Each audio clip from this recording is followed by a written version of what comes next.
Hello, we're here at AQS QuiltWeek in Grand Rapids, and I'm here with the best wall quilt, Deborah Hyde. And oh my gosh, what a fantastic wall quilt this is, Deborah. Oh, thank you so much, Bonnie. The amount of talent and creativity here and skill, it's just overwhelming to me. It's just really an honor to be chosen for this. Well, I know I've heard lots of questions about how did she do this. So let's start at the very beginning of how you designed the design, where it came from, and then we'll talk about how you put it together. Okay, well, I know that first of all, I wanted to do a quilt of my granddaughter. She's a beautiful little girl, as I hope is depicted here, and she has this wild curly hair, and she's has a wild personality too. And so I wanted to do something to really capture that. And so I took some pictures of her, some photos, and then I did some drawings from those photos and came up with an image that I liked. And as I was designing the quilt, I realized I started seeing some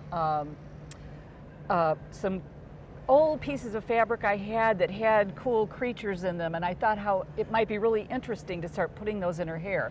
So I started with these monkeys, which is kind of a vintage fabric. I bet this fabric is 50 years old. And their brown background made me think, oh, I could stick those in her hair, that'd be fun. And for some reason, I just went crazy and started sticking everything in her hair. She's got butterflies, she's got birds, she's got lizards, frogs, you know, you name it, everything is in here. And the more I did it, the more kind of obsessed I got. It was very time consuming, but it was a lot of fun. Well, and so each of these started as a 1-inch square of fabric, yes. Didn't it? Yes, okay. It did.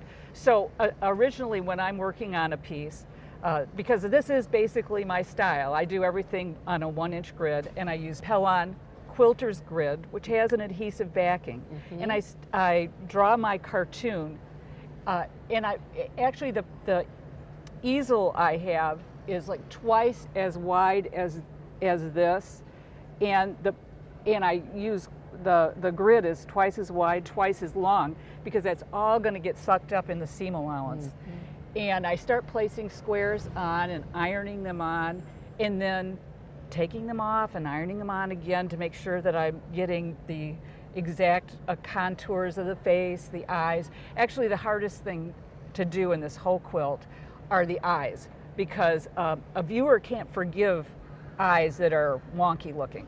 They can forgive hair that doesn't quite, you know, meet a perfect standard, but the eyes and the mouth have to be really perfect. So I spent ages and ages on those. And so you have multiple pieces of fabric making up that eye. Yes, there's probably 30 pieces of fabric there, and they've all been probably replaced 20 times before I got what I exactly wanted. So well, so the challenge really has to be when you're doing this and doing the whole thing is finding a piece of fabric that has a color divided like you need for the lips or in the hair, or that's right. That has to be a real challenge. That's right. I don't paint on fabric, and I only use really commercially available fabric.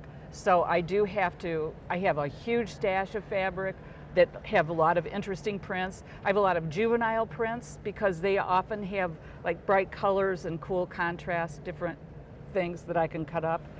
And I just keep working on it until I can get the right fabrics for the right place. Well, and you were telling me that if you do something like a bird or one of the animals that's in here, that you may have to cut out 4 or 5 of the same piece out of that fabric to be able to chop it up to get it to fit right. That's correct. I mean, it'd be much easier just to applique these on, but I don't do that. I always try to find 4 of the same image and then carefully cut out the squares, taking into account where the seam allowance is going to hit, and sewing them together. And because they all just get placed on the grid and sewn together at the end. At the end, yeah. Sure.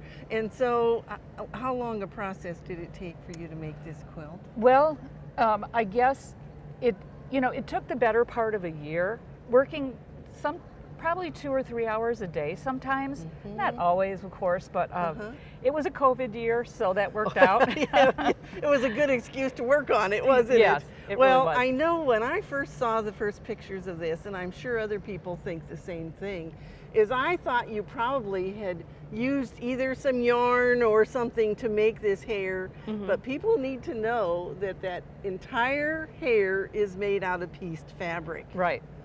Yes. Well, it is truly an amazing quilt, and congratulations on Thank winning you the so Best much. Wall Quilt Award. Thank you. It's a real honor. And I know we're going to see some more quilts from you. Yes, I've got some ideas. Do you? And I hope we'll see some quilts from you.